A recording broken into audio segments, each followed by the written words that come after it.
Assalamualaikum warahmatullahi wabarakatuh. Shalom, Om Swastiastu, Namo Buddhaya, dan salam kebajikan. Sebelumnya, perkenalkan nama saya Maura Faiza Amaria dengan NIM 2500483 yang akan menjadi moderator pada presentasi kali ini. Sebelum kita lanjut ke presentasi, mari kita kenalan dengan para anggota yang akan mempresentasikan materi tentang landasan kultural pendidikan. Baik, terima kasih kepada moderator. Izinkan saya memperkenalkan diri. Perkenalkan, nama saya Sonia Panhu Tagalung dengan NIM 2502519. Di sini saya akan menjadi pemateri 1. Baik, sebelumnya izin memperkenalkan diri, nama saya Syahira Islami dengan NIM 2500321 sebagai pemateri 2. Dan saya Putra Ikenasi dengan NIM 2502756 sebagai pemateri ketiga. Terima kasih kepada moderator yang telah mempersilahkan saya untuk memaparkan materi. Di sini, saya akan memaparkan materi tentang pengertian landasan kultural pendidikan. Landasan kultural pendidikan artinya pendidikan didasarkan pada kebudayaan yang hidup dalam masyarakat. Jadi, pendidikan tidak berdiri sendiri, tetapi tumbuh dari nilai-nilai, norma, tradisi, bahasa, simbol, dan cara hidup yang sudah ada di lingkungan masyarakat. Sederhananya, budaya adalah akar atau fondasi dari pendidikan. Kalau budaya suatu daerah meningkatkan gotong royong, maka sekolah di daerah itu akan menanamkan sikap kerjasama, saling bantu, dan rasa kebersamaan kepada siswanya. Begitu juga kalau masyarakat menghargai sopan santun dan hormat pada orang tua, maka pendidikan di sana juga akan menekankan nilai-nilai tersebut. Kesimpulannya, pendidikan mencerminkan budaya di mana ia tumbuh. Kalau budaya berubah, maka cara mendidik pun ikut menyesuaikan.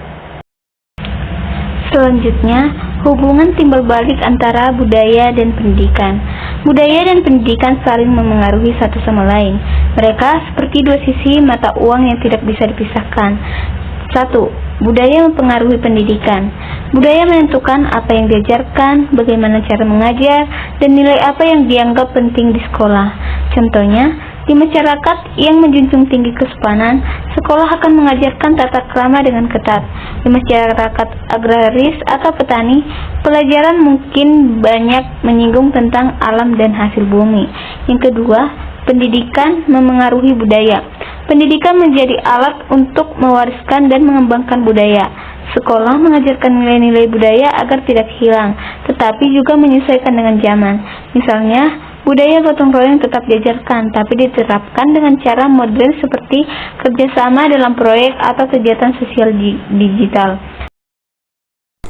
Baik, terima kasih. Di sini saya akan melanjutkan pematerian, yaitu tentang fungsi landasan kultural. Yang pertama ada menanamkan identitas bangsa, lalu menjadi pedoman nilai dan moral. Ketiga, membentuk karakter dan kepribadian. Dan yang terakhir, mengarahkan perubahan sosial yang berakar budaya, di mana fungsi landasan kultural ini sangat penting untuk siswa-siswa pada zaman sekarang. Tidak hanya zaman sekarang, tapi zaman-zaman yang akan datang kemudian, di mana fungsi landasan kultural ini menanamkan identitas bangsa atau menanamkan nilai-nilai moral yang membentuk karakter. Lalu ada penerapan dalam pendidikan, yang dimana ada muatan lokal yang terdiri dari bahasa daerah, tari, dan kearifan lokal. Yang kedua ada kegiatan sekolah, yaitu upacara, gotong royong, dan kegiatan seni. Lalu ada profil pelajar Pancasila yang terdiri dari gotong royong, kebinekaan, dan kemandirian. Lalu yang terakhir ada sekolah berbasis budaya, yaitu menanamkan tata krama dan sopan santun. Nah, penerapan landasan kultural dalam pendidikan ini sangat penting karena benar-benar menanamkan nilai-nilai bangsa dan mengenalkan budaya sekitar kepada anak-anak. Sekian, terima kasih. Dilanjutkan kepada pemateri ketiga. Baik, terima kasih kepada pemateri kedua yang telah menyampaikan materinya dengan sangat baik. Di sini saya akan melanjutkan dan membahas materi tentang tantangan di era globalisasi. Sekarang kita hidup di zaman globalisasi, di mana semuanya serba terbuka dan cepat banget berubah. Informasi, teknologi, bahkan budaya dari luar negeri bisa masuk dengan mudah lewat internet, media sosial, film, atau musik.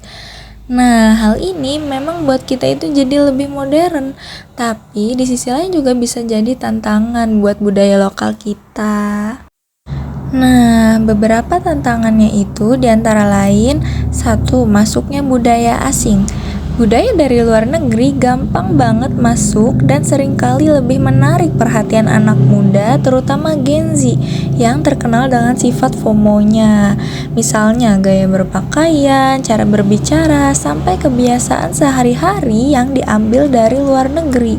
Nah, kalau dibiarin terus, budaya lokal itu bisa kalah dan mulai dilupakan.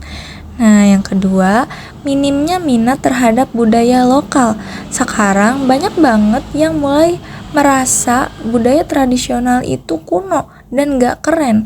Padahal budaya lokal itu punya nilai-nilai bagus dan jadi identitas bangsa kita. Yang ketiga, kurangnya guru yang paham budaya. Gak semua guru tahu banyak tentang budaya daerahnya.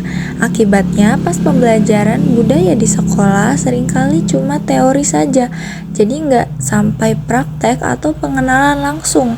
Akibatnya siswa jadi kurang tertarik buat belajar dan melestarikan budaya lokal.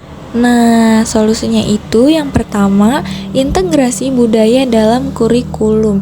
Jadi, menggabungkan pelajaran budaya ke dalam kurikulum sekolah supaya siswa bisa belajar budaya lokal dengan cara yang seru dan relevan. Yang kedua, pelatihan guru tentang kearifan lokal. Dan yang ketiga, penggunaan media digital untuk mengenalkan budaya. Misalnya lewat video, konten media sosial, atau proyek kreatif yang bisa bikin siswa itu lebih tertarik. Nah, selanjutnya peran guru itu adalah sebagai pewarisan budaya, pelestari budaya, pengembang budaya atau developer, dan teladan nilai luhur bagi siswa. Mungkin cukup sekian yang dapat saya sampaikan. Saya kembalikan kepada moderator. Kesimpulan, pendidikan tanpa budaya akan kehilangan arah, sedangkan budaya tanpa pendidikan akan kehilangan daya hidup. Landasan kultural pendidikan menegaskan bahwa pendidikan Indonesia harus 1. Berakar pada nilai-nilai luhur budaya bangsa. 2. Menumbuhkan karakter dan jati diri nasional. 3. Tetap terbuka terhadap perkembangan global tanpa kehilangan identitas. Sekian presentasi dari kelompok kami. Terima kasih. Saya akhiri. Mohon maaf bila ada salah kata atau perbuatan.